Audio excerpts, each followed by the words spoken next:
Gopijanna Vallabha Girivardhari.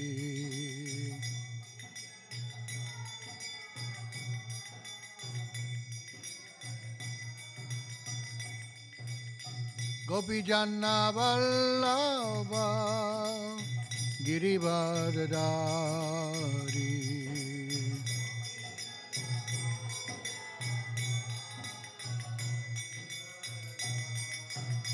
Yashodanandana Braja Janaranjana.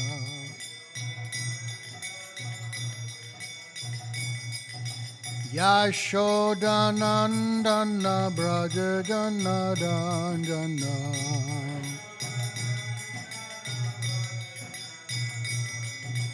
Yamunatira Vanachari.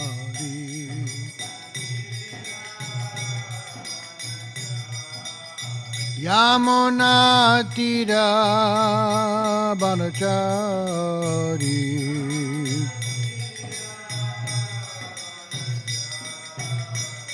Jai Radha Madhava Kunja Bihari.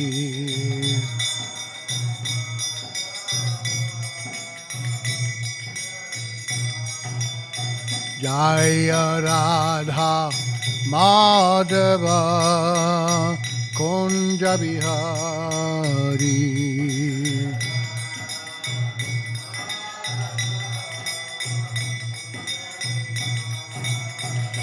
Jaya Radha Madhava Kunja Bihari.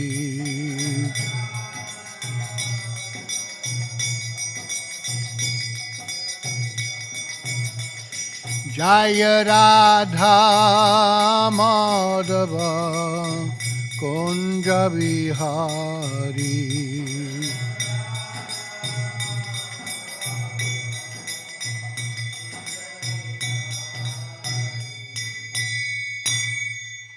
Om Vishwavad Paramahansa Parivāja Kacharya Saraswati Śrīmad Bhaktivedanta Swami Śrīla Prabhupada ki Grantara Śrīmad Bhāgavatam ki Go Premanande.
Om Namo Bhagavate Vasudevaya.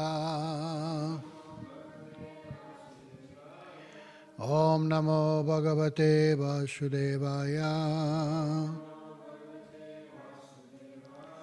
Om Namo Bhagavate Vasudevaya. We're reading this morning from Śrīmad Bhāgavatam, Canto 9, Chapter 9, Text 44. This chapter is entitled The Dynasty of Anshuman.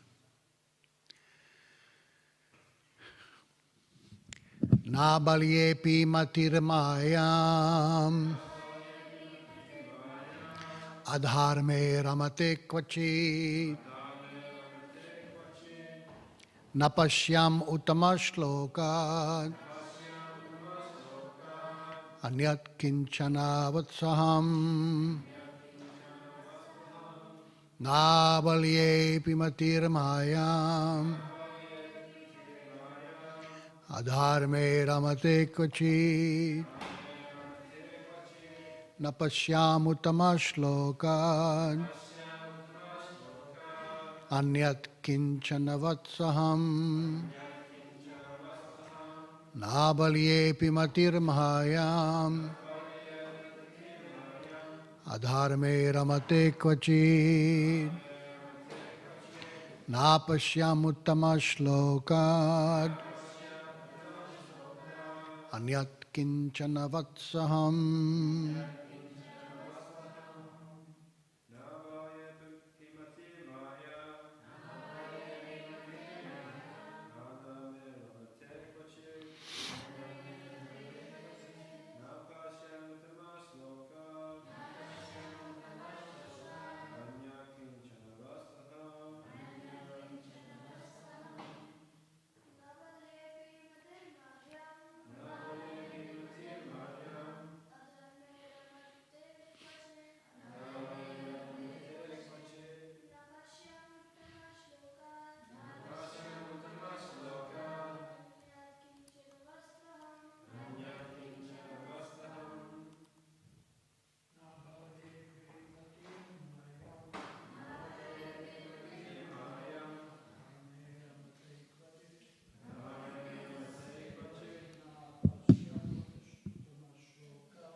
Na, not.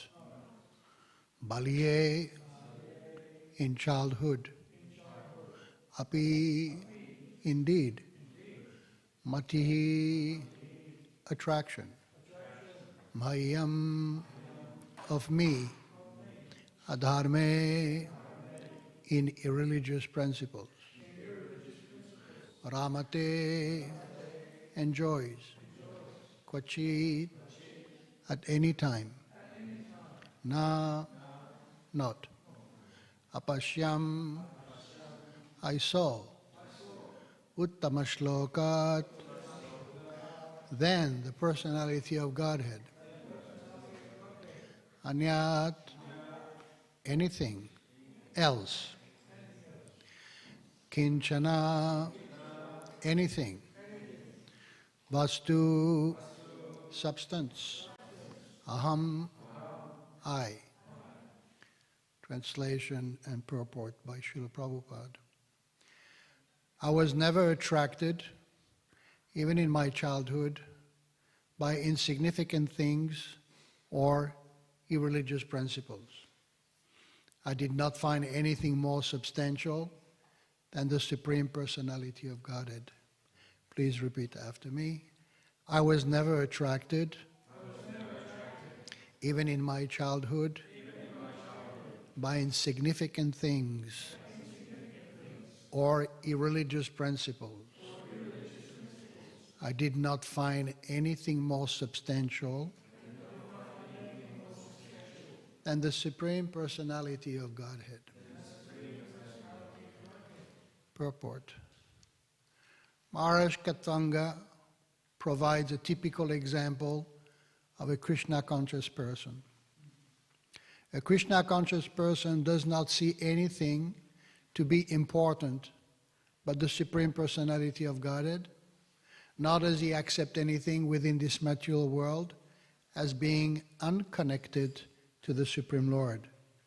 As stated in Chaitanya Charitamrita, Madhya Lila chapter 8, text number 274, Stavara jangama deke, na deke taramurti, sarvatra hoy nijja ishta devasfurti.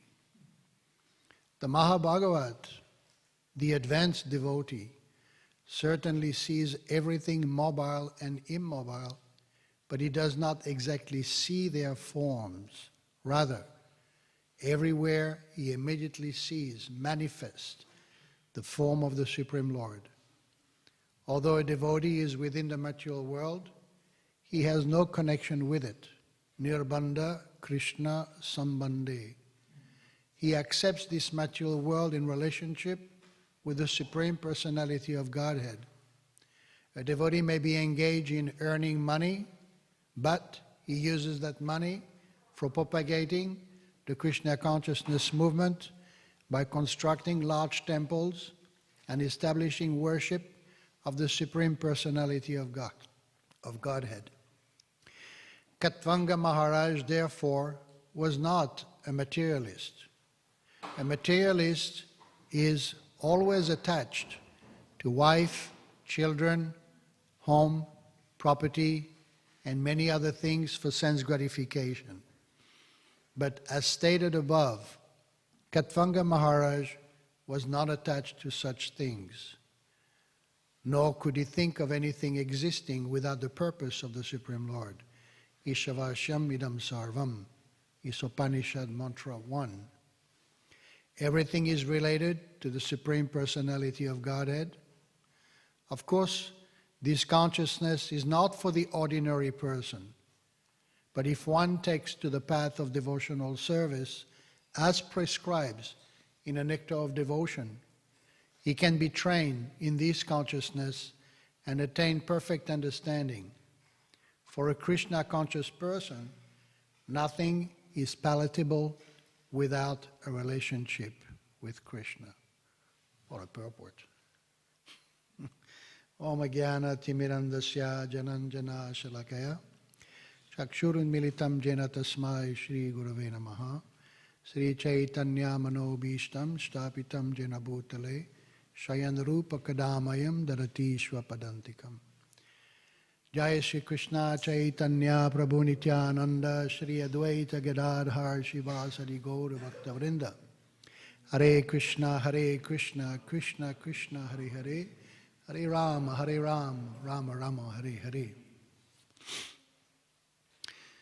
The story of Maharaj Katvanga, it's quite a well-known story in the Śrīmad Bhāgavatam. Devotees use it often as examples. Of course, Maharaj Katvanga's situation was quite special, but we see his pure state of consciousness because when he was told by the demigods that he only had a moment to live. Now, when you look at a moment in terms of time, what's a moment? Lavamatra. 11 of a second. You have 11 of a second to make a decision. Turn right, turn left, go backwards, or go forward. What do? 11th of a second. What do you do? Well, he was very, very clear in his mind that he was going to return to the earth planet and enter complete samadhi. So, if he had to make a decision within such a short time, it means that he was always Krishna conscious. Otherwise, you would have to go through, am I ready for this? Am I pure enough? Am I advanced enough? I still have material desires. I haven't finished my business. Maybe I should take another birth. No, he was always Krishna conscious. Therefore, it was not difficult for him to make that decision. I'm reminded of Srila Prabhupada here on the Vyasa-san when he gave class here in Melbourne. You can see it in the video. I don't remember which devotee was asking him a question. Srila Prabhupada, how long does it take to become a pure devotee? And Prabhupada seems to be surprised. Oh, you don't know? And then Prabhupada go wide open. He goes, Sarva dharmam parityaja mamekam sharanam braja. He said 1 moment. That's all it takes. one moment. This is the vision of the Mahabhagavat. So, Srila Prabhupada quotes a verse from the Chaitanya Charitamrita, which is part of the conversation that took place between Chaitanya Mahaprabhu and Ramananda Roy. He quotes a verse practically at the end of that chapter of the Ramananda Samvad. We know from this very unique conversation that Lord Chaitanya placed himself as a student and placed Ramananda Roy as a teacher, which is quite an unusual situation, but Lord Chaitanya did that on a number of occasions. As we know, he was teaching the whole world through his pure associates. He was teaching us how to chant the holy name properly through Haridas Thakur. He taught us on the principle of rasa through Srila Rupa Goswami. So through different devotees, he was teaching different things. Through Ramananda Roy, he taught us what is the ultimate goal of life, which is pure, unconditioned, unmotivated love for the divine couple, Sri Radha and Krishna, in the mood of a Braja Gopi. That was the essence of their conversation.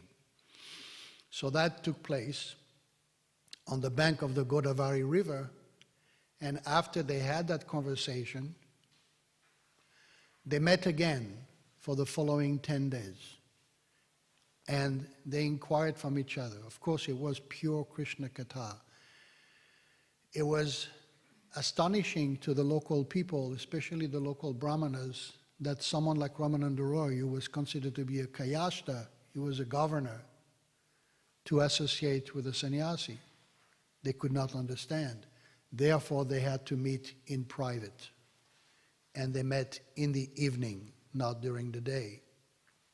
So over the following 10 days, they had this conversation where it mentioned that they were digging the diamonds out of a diamond mine.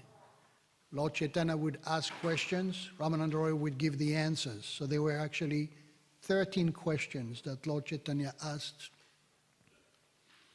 And at the end of these questions and answers, Chaitanya Mahaprabhu, as he is always very expert at doing, in teasing his associate. He did it with Ramananda Roy during that conversation by glorifying him as being such an advanced devotee. And Ramananda Roy is not interested to hear that. As a matter of fact, when you praise a devotee are very uncomfortable. No, don't tell me, I'm not qualified. But Lord Chaitanya was insisting. He recognized the qualities of a Mahabhagavat in Ramananda Roy, and he praised him that way. But this is not what Ramananda Roy wanted. He wanted much more than that. But to begin with, he said that the advanced devotee certainly sees everything mobile and immobile, but he does not exactly see their forms. Rather, everywhere he immediately sees manifest the form of the Supreme Lord. What does that mean? You can see forms everywhere. Everything has a form. Okay, the sky is formless, but all the objects that are around us, including ourselves, has a form. So how can you neglect it? How can you not see it? For the Mahabhagavat, there is a very specific vision to see the objects. You don't see the object as they are. You see them in relation to Krishna. So, it's very interesting that if we want to look for a good example of Mahabhagavat, look no further. You go into the Chaitanya Charitamrita and you go into the Chaitanya Bhagavat, and you have one example after another of the lifestyle, the attitude, and the behavior of the associates of Chaitanya Mahaprabhu. And it's very, very clear in their exchanges in their service, in their relationships, that they acted as Mahabhagavat. They did not see anything else in terms of concrete objects not being related to Krishna. They saw everything as complete part of Krishna. And Chaitanya Mahaprabhu quotes a very beautiful verse, which is a verse which is spoken by the gopis in the Gopi Gita, because they are looking for Krishna everywhere. So because they can't find Krishna, they go to the next best thing, which are the objects. And they realize that everything in that forest, that particular night, the blade of grass, the flowers, the trees, the animals, these are all objects, whether they are mobile or immobile. And they began to look at them, and they began to talk to them. Why do you talk to a tree? Why do you talk to a plant? People think you're crazy. But they were actually looking at the flowers, and they thought, this flower is offering nectar to the lotus feet of Krishna. This flower is purely Krishna conscious. That was their vision. And that's the vision of the Mahabhagavat. In a Chaitanya Bhagavat, there are different pastimes where Chaitanya Mahaprabhu praises his associates. And he presents the case of who is a Jagat Guru. And Bhaktivedanta Saraswati specifies very, very nicely who is a Jagat Guru, who is a Mahabhagavat. And he quotes a very famous verse from the Bhagavad Gita. Vidya vinaya sampane brahmane gave astini sunichena swapakecha pandita samadarshina. You can claim to be a Jagat Guru if you can see absolutely everyone as an eternal servant of Krishna. Absolutely everyone. Not just everyone in terms of individual human beings, but every species of life, every living entities are eternal servant of Krishna. When you see them that way, Bhaktisiddhanta Saraswati says, you are Jagat Guru. So Prabhupada in a purport, he mentions everything should be used in Krishna's service. This is the actual meditation, but we don't use everything in Krishna's service. We give 10%, we give 30%. If you're advanced, you give 50%. If you're very, very advanced, you'll give 80%. And if you're pure, you give 100%. And it's a very good exercise to be introspective and to ask ourselves every day, how much do I give to Krishna? How much do I keep for myself? So, we can see in the examples of Lord Chaitanya's associates that they were able, even though they are Nityasiddhas, they are eternal associates, they come to this world to serve Chaitanya Mahaprabhu in his mission. Therefore, they have to behave sometime like normal sadhakas. And they also have their own particular way of serving the Supreme Lord. I was reading recently that when Chaitanya Mahaprabhu was visiting the devotees in Jagannath Puri, he would be invited for lunch. So his requirement was that I'll come to your home only if you chant 1 lakh rounds, 64 rounds. If you don't chant 64 rounds, don't invite me for prasadam.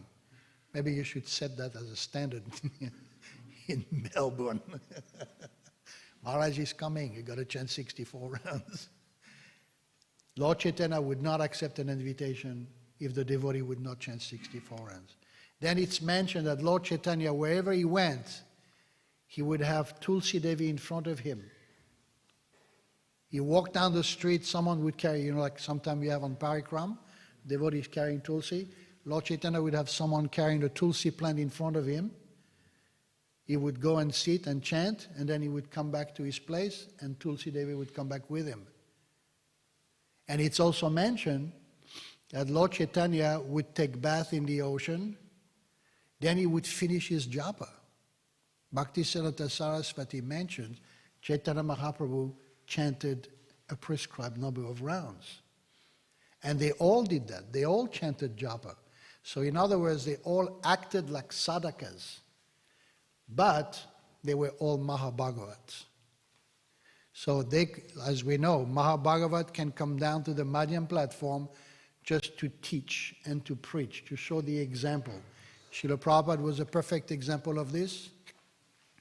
His Guru Maharaj was a perfect example of this. All the acharyas in our disciplic line are perfect example of Mahabhagavat who act as Madhyam Bhaktas to teach by example. Now there are different types of Mahabhagavats. You have the Mahabhagavat who are constantly absorbed. They are constantly in samadhi. They are constantly feeling separation from Krishna.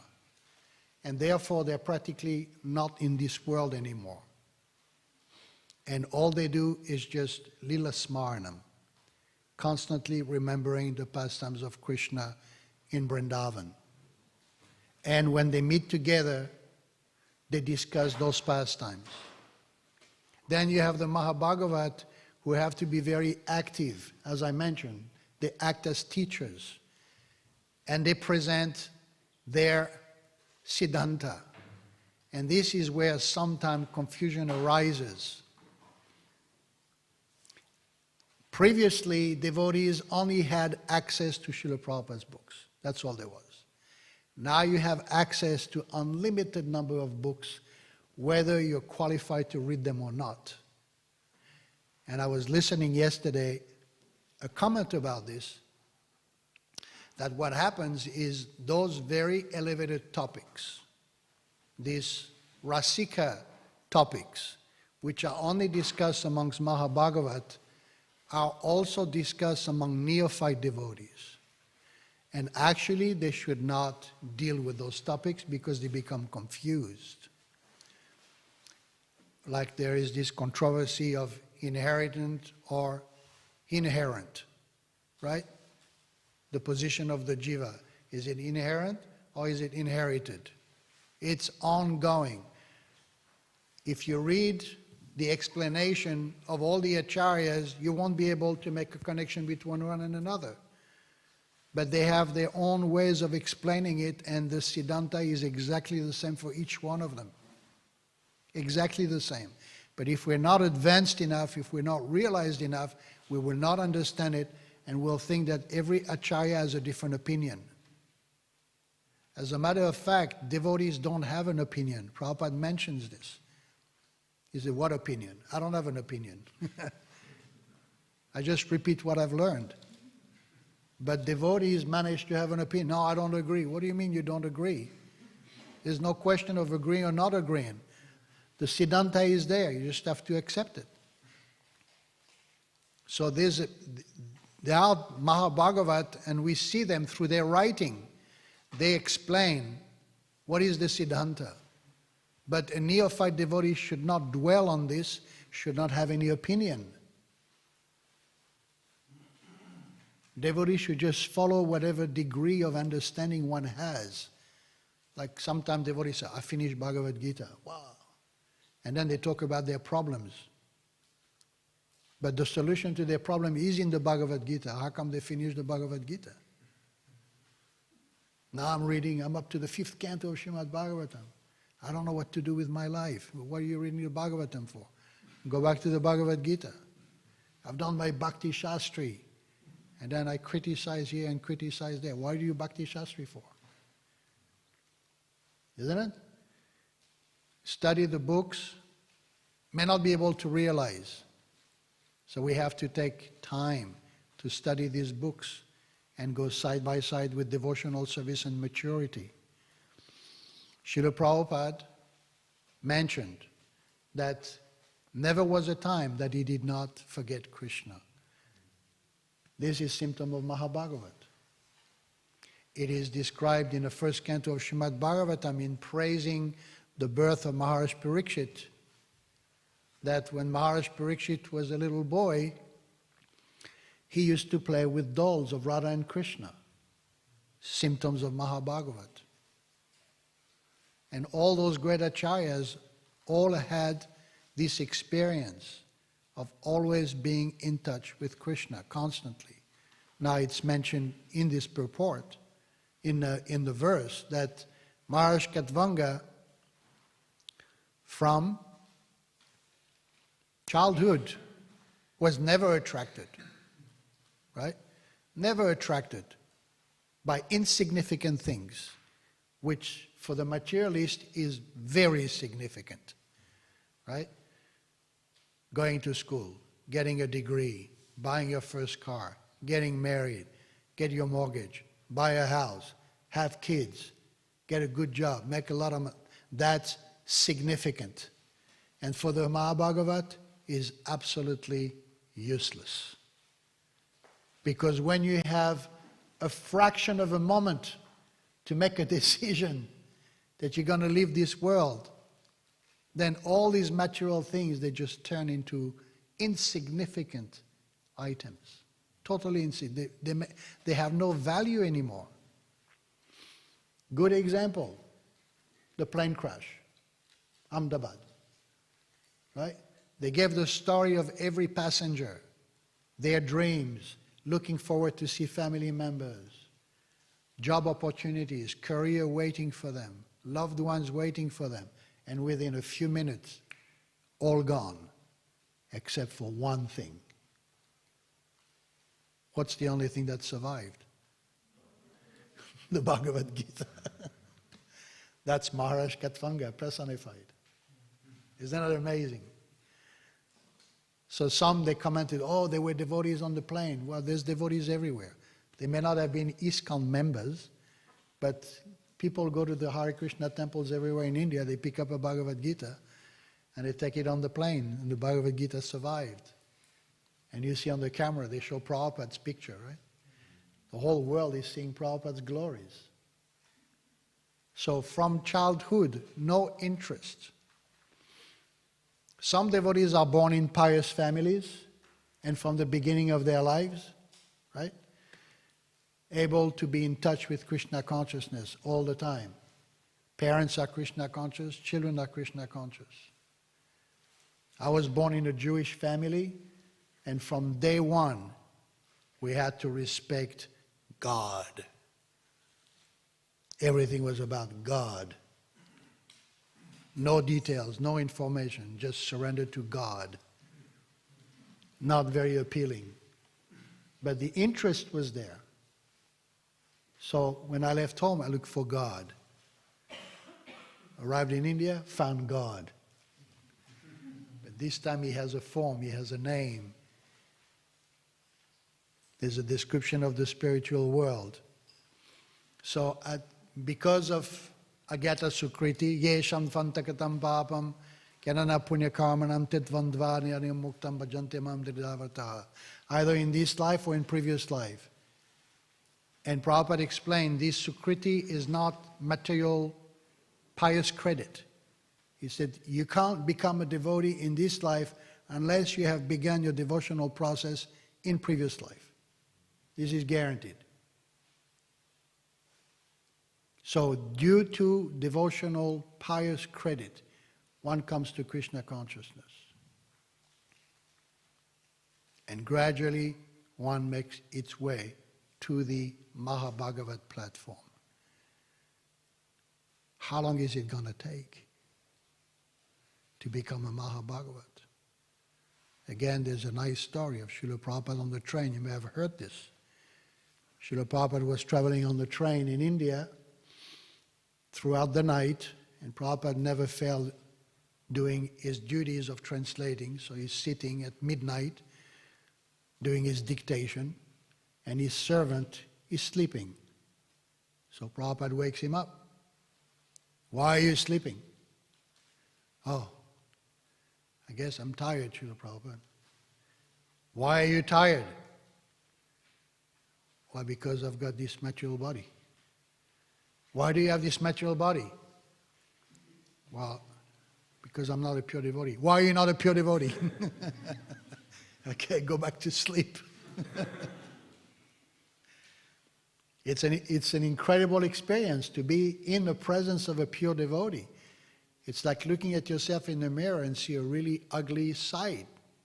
I'm not pure. I'm not advanced, I don't understand, I've got so many material desires. When will I be able to get rid of them? Up to the last moment of death, greed, anger, fear, jealousy, they don't go away. Hari Parshad Prabhu made a very good, gave a very good example. He said there's a teacher who draws a vertical line on the board, and he asks the students, come to the board and make this line shorter. How can you do this? Well, try to make the line shorter. You can't erase it. You can't push it down. Make this line shorter. Nobody could do it. One student put his hand up, say, I know how to do it, sir. Comes to the blackboard, and he draws a line longer than the previous one. He says, now this line is shorter. That's how you make it shorter, by making another line which is longer.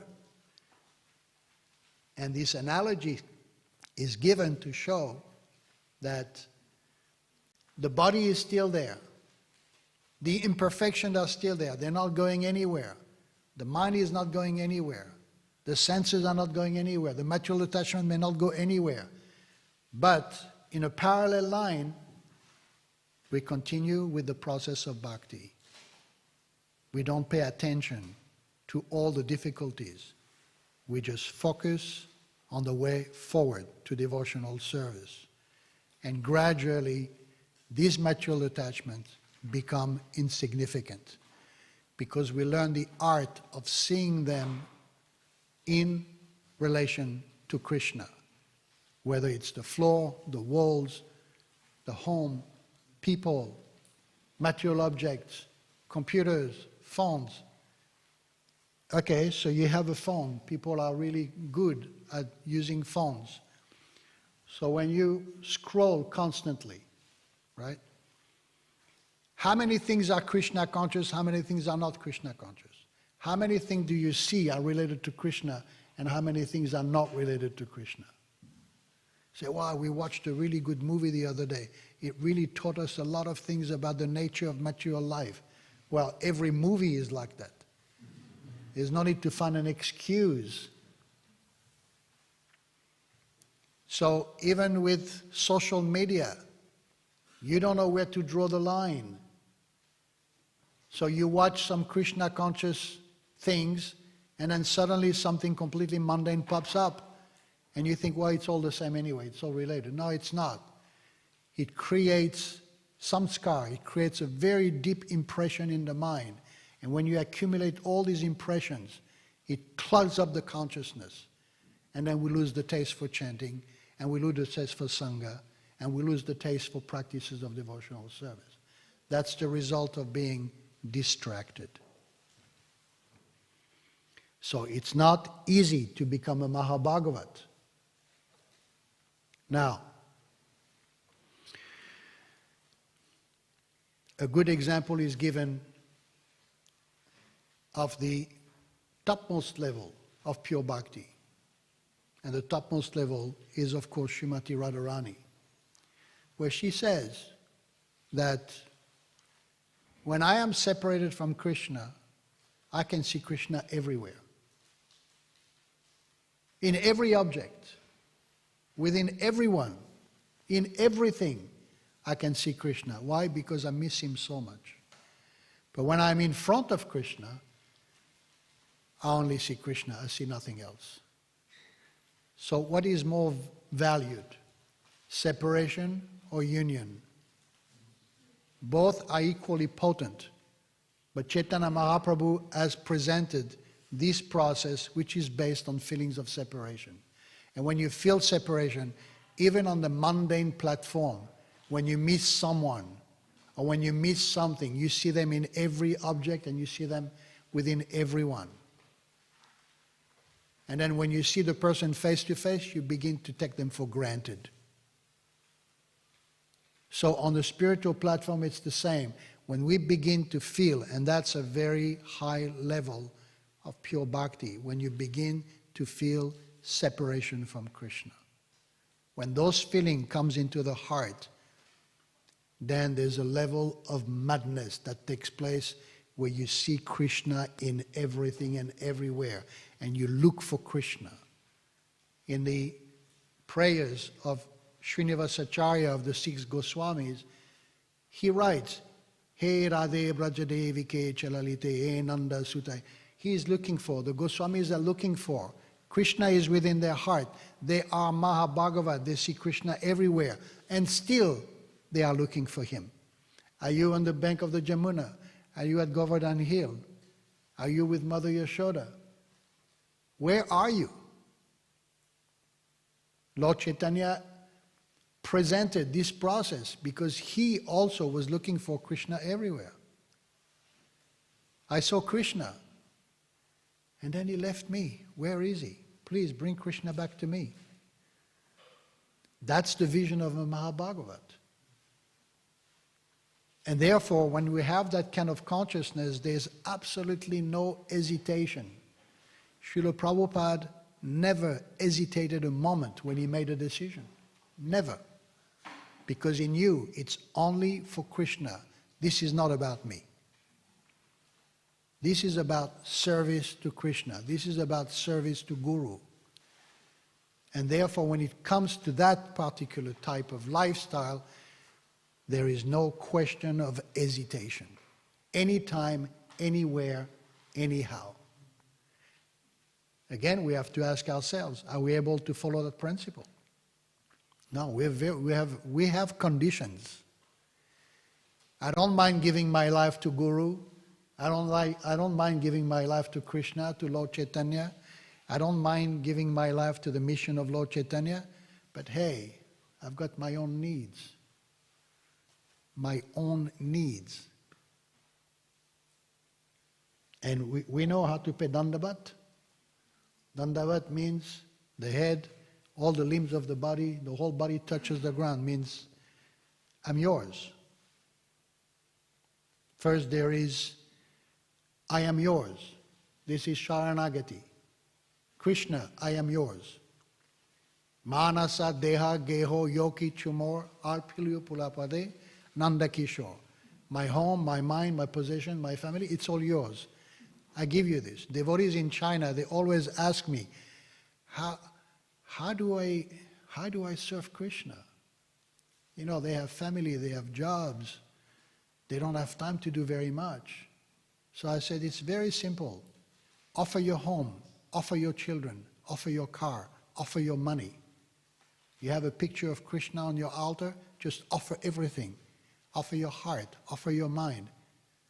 That's bhakti yoga. That's how you grow in Krishna consciousness. When we are able to make a complete offering, when you begin on that process of Sharanagati, I am yours, what's the next step? Krishna, you're mine.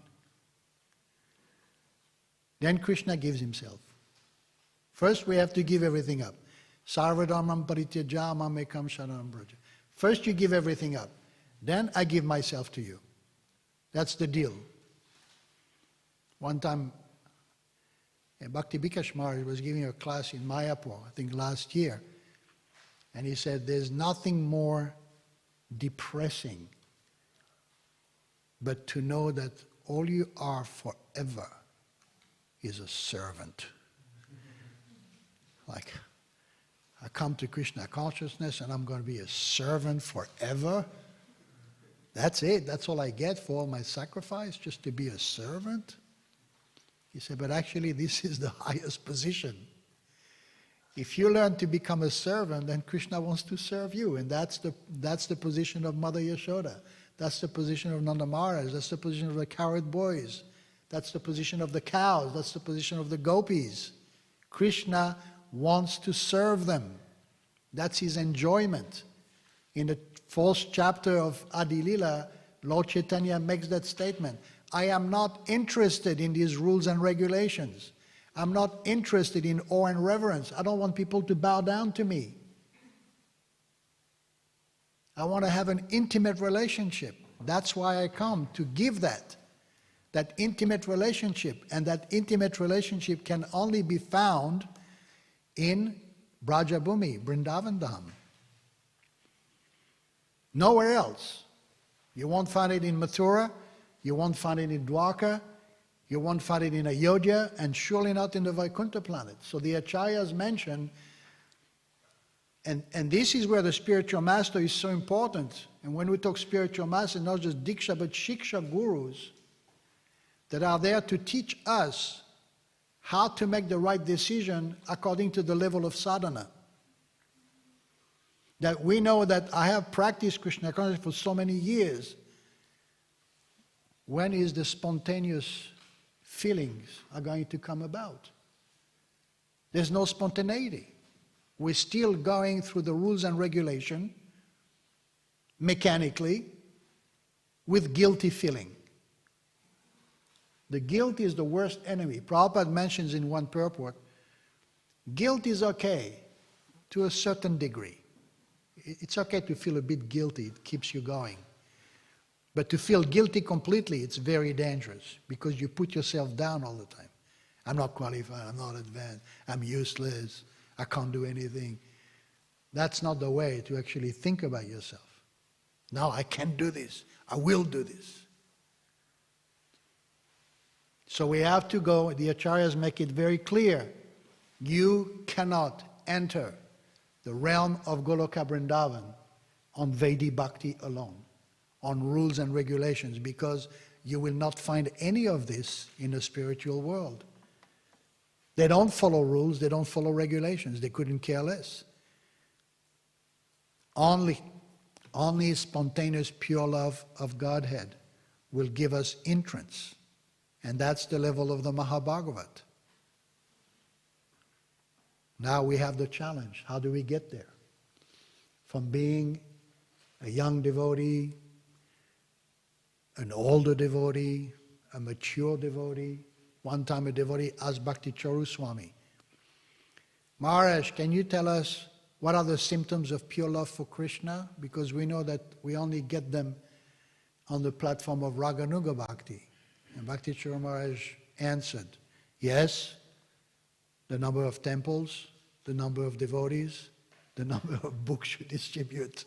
That's the expression of your spontaneous love for the Guru. You actually do something substantial. And you bring this as a gift to the whole parampara. Here are all these conditioned souls. Now they are yours. Here's what we have achieved. Like you have every morning, the scores. Every Sunday, you have the scores for the whole week, for the pleasure of their lordships, right? This is not just a mechanical thing. It's actually a meditation. It's an offering, just like you have the Bhoga offering, you offer the scores. Lakshmi liberated, right? This is a typical devotee lingo. We have liberated Lakshmi yesterday. Lakshmi point. I remember when I joined in the late 70s, they had Sika point. Dhanavir Maharaj started that process. Sika points. How many people are you going to shave up? Sika points. Right? How many people we brought to the temple? One time in the Jumna Swami went to the south of France. He had this big bus with festival and all the hippies used to come, and he would fill them up with halva. Then take them at the back of the bus and shave them up. It's like, hey, what's happening? Put them on the bus, bring them to the New Mayapur farm, they get off the bus. Where am I? And he would say, wow, we've got so many new devotees. The next day they're all gone. They run through the woods, you know. So we had Sika points to make an offering. We know the story of Tamal Krishna Goswami. He wanted to go back to America after 4 years in India. Prabhupada did not agree. He says, please, just give me a chance. I'll prove it to you that I can preach in America. And when Prabhupada came to Los Angeles, Tamal Krishna Goswami arranged for 12 new bhaktas. Each one entered the room and gave a rose to Prabhupada. That's an offering. It's an offering of love. It means you have no separate agenda, no separate intention, No separate motivation, but just to be absorbed in the service of Guru and Gauranga. In that sense, you know you can make progress, but it does not mean the material desires will leave us alone. The material desires will creep in at any time, up to the last moment of death. We can still have material desires. And we have example in the Bhagavatam of this. Great devotees, great saintly persons who fall prey to the material energy. That's why they are part of the Śrīmad Bhāgavatam. So we can learn, wow, if that happens to him, what's going to happen to me? What chances do I have? Sometimes it can be very disempowering to feel that if such a great advanced devotee can face difficulties, then what is my chance to make it? Does that make sense? So if you want to be at the front of the queue to get the mercy, well, you better be at the back of the queue. It's much safer. Much, much safer to be at the back.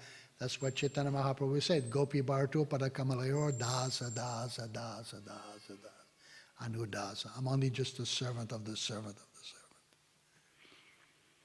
And that's what we do. We learn to serve. We should have no other meditation but just to be a servant. Do this, go here, go there. Come back. Now change the service. Now you take care of this. Now you study. Now you go to the Holy Dhamma. Yes, sir. Yes, sir. Yes, sir.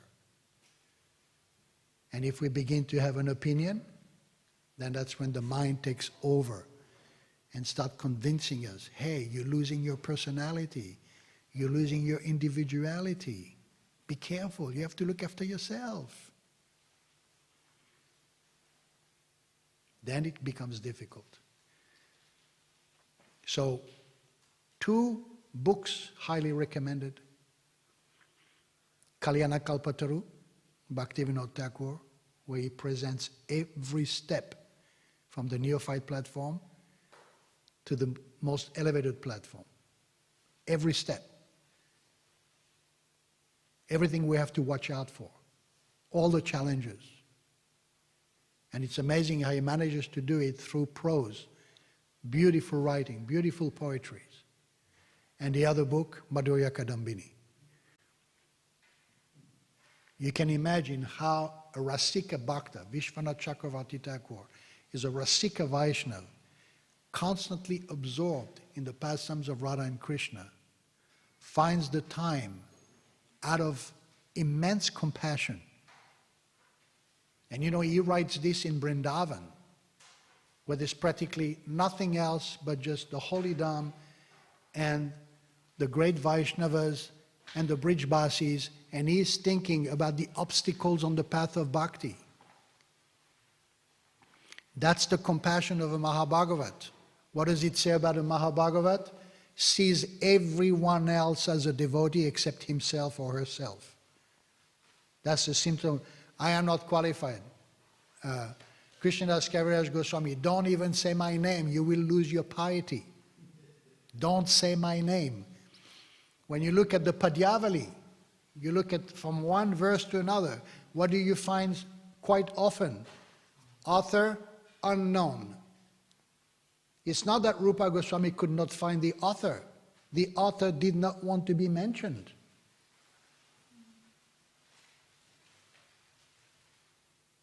That's the humility of a Mahabhagavat. Don't put my name in that book. Who was this? I think Gopal Bhatta Goswami. He told Krishna, don't put my name in this book. I don't want to be mentioned.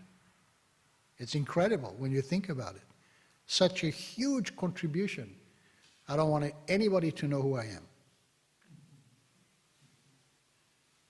My contribution is to help the conditioned soul, not to put myself forward so everybody knows, whoa, great man. Everyone is a devotee except me. That's the vision of Mahabhagavat. Hare Krishna. Any comments? Any questions? Yes, Prabhu, thank you for your class. Even in China I listen, I can hear your voice. Every class I listen in China, the class is finished and I hear, thank you Prabhu, thank you for your class. You're famous in China, you know that? Hare Krishna Prabhu, thank you for your nice class. Oh yeah, the nice class. Prabhu, you mentioned how one takes up devotional service only because of his past life credits. If only someone has done something pious in his past life, he can become a devotee. So my question is, then why do we preach? If someone automatically will come to the process of devotional service through his past life credits, then what's the point of preaching to them? Remember I mentioned, quoting Srila Prabhupada, he says, it's not pious activities as such. Piety does not bring bhakti.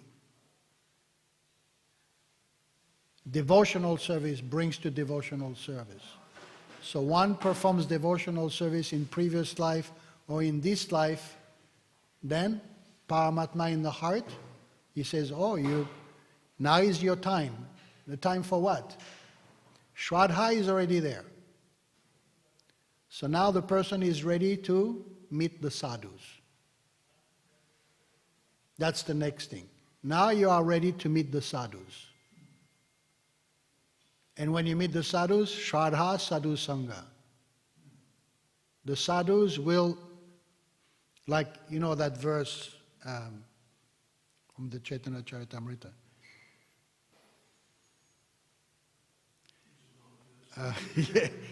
Brahmanda Brahmite Kunya Bhagavajiv Kuru Krishna Prasadapoy Bhakti Lata Beach. So it's mentioned, what is this beach? What is that seed? The seed is already there.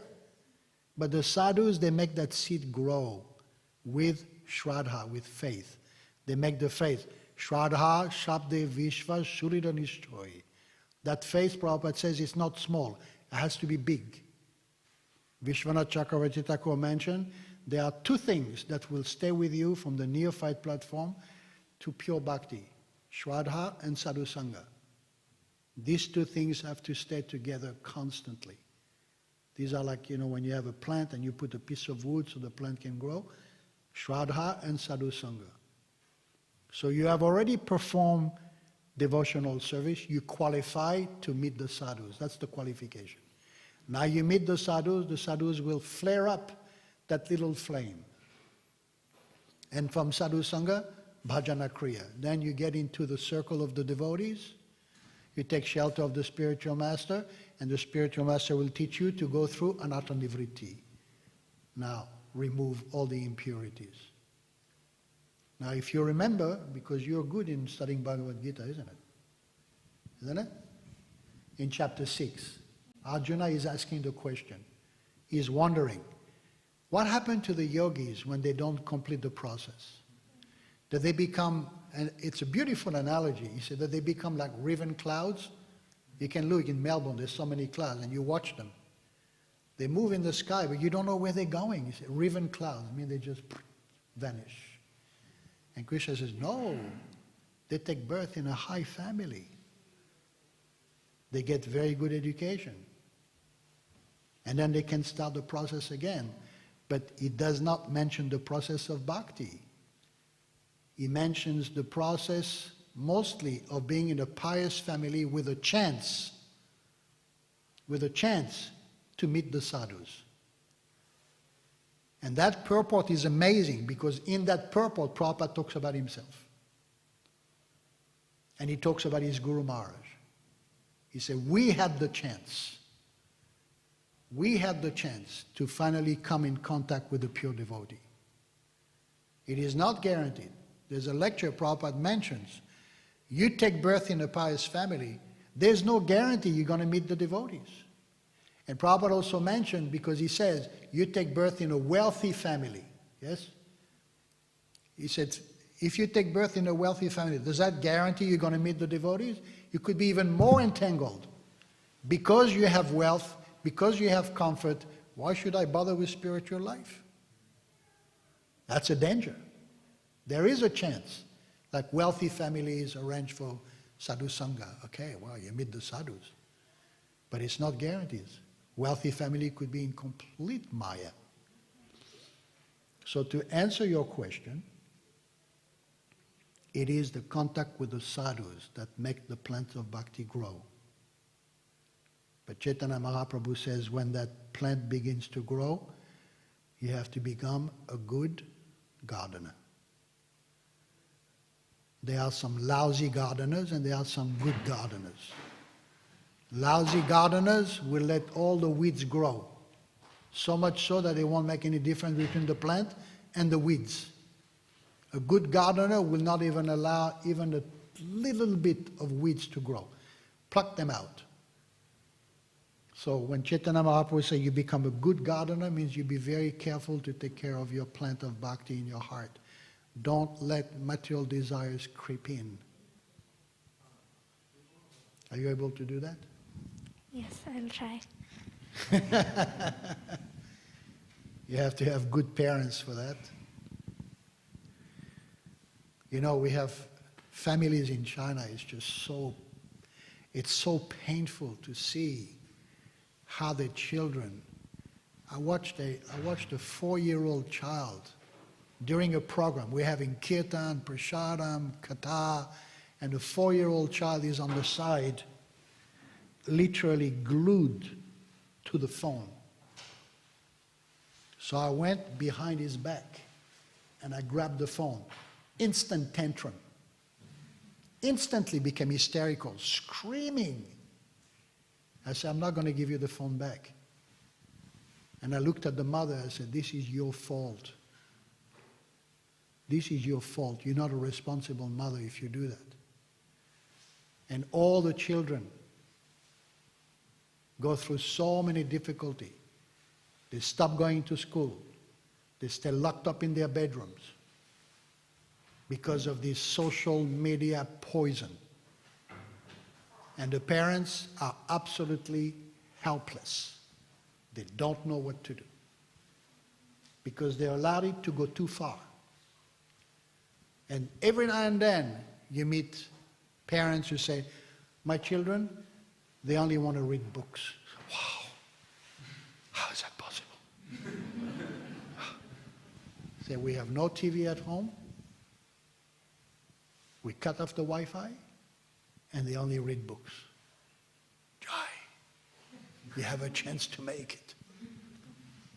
So to go through childhood in 2025 is a massive challenge, and it's only the beginning. Then there's association at college. Then there's association at university, and your mind goes everywhere. What do I want to do with my life? What am I going to do with my life? And the parents have such a high expectations. They want this from me, they want this from me, they want this from me. And I'm supposed to be a devotee of Krishna. Where do I get the time to chant japa? Now you have the time to sit for the Bhagavatam class. Let's see in 5 years from now. Isn't it? Let's see if you can do it in 5 years from now. In 10 years from now. You have to think, where will I be in 10 years? Where will she be in 10 years? IIT. IIT Pune.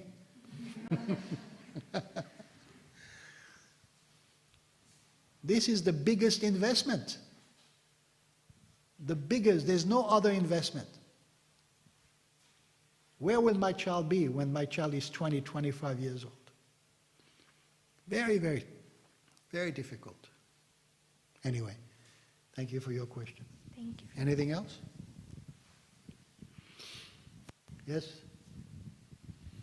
Hare Krishna Prabhu, you mentioned the two lines of one is material desires, one is spiritual desires, and we have to grow our spiritual desires so much so that our material ones become insignificant. But sometimes we find that we become comfortable in spiritual life and don't want to push ourselves so much, so we fail to get more and more spiritual desires. So how to escape that zone of comfort and, take on more anxiety for Krishna and push ourselves. You mean to have more spiritual desires? Yeah. Well, it's pretty healthy to me, if you only have spiritual desires. But how to push ourselves so we actually attain more spiritual desires? Because sometimes we get comfortable and don't want to. It means you need guidance. It means you need to ask the senior devotees to give you specific service. Because you actually mature. It's very interesting, again, related to our situation in China. Because we have no temples, we don't have 25 Matajis coming in the morning into paraphernalia room and clean all the silvers and do all the garlands and decorate with nothing, okay? Devotees have pictures of Gaunitai at home, finished. Meet once a week in an apartment. That's it. So, how do they fill up the time? They get online, they sit at the computer, and they take one course after another. They register for every single course available in devotee education. They study everything. How much do they remember? I remember one time I gave a course on the Madhurya Kadambini. After half a day, we went into the afternoon session. I said, "Can you tell me what you remember from this morning?" And then I did a quick census. How much do you remember from this morning? One person said 1%. One person said 5%. One person said, "I don't remember anything." So you have all this education available online, but how much do they accumulate? How much do they actually incorporate in their consciousness? How do you digest all this? It's like having 20 Sunday feasts in one go. Of course you're going to get an indigestion. The only way you can digest knowledge and the only way you can digest sadhu sangha is by doing practical devotional service. The head, the ears, the eyes, the tongue, the nose, the hand, the legs, the feet, everything engaged. Maharaj Ambarish, this is in the Śrīmad Bhāgavatam. He used his leg to walk to the temple. He used his head to bow down to the deities. He used his hand to wash the floor of the temple. He used his ear to hear about Krishna. He used his nose to smell tulsi leaves. He used his tongue to chant the holy name. There has to be practical devotional service. And this is what Prabhupada gave us. Morning program, service all day, evening program. Of course, if you work, it's different. Then if you work, you earn a living, you give something for the spreading of Krishna consciousness. We talked about it the other day, right? People have jobs. What are they going to do? They can't do practical service, so they give something. Prabhupada said, give your time, give your intelligence, give your money, give your energy, give your assets, give. And then you become detached, and through that detachment, you get your realization. You become enthusiastic. Your quality chanting improves. It has to be active service. Something has to go. Is that okay? Thank you. So, Bhaktilata, you have to give her plenty of engagement.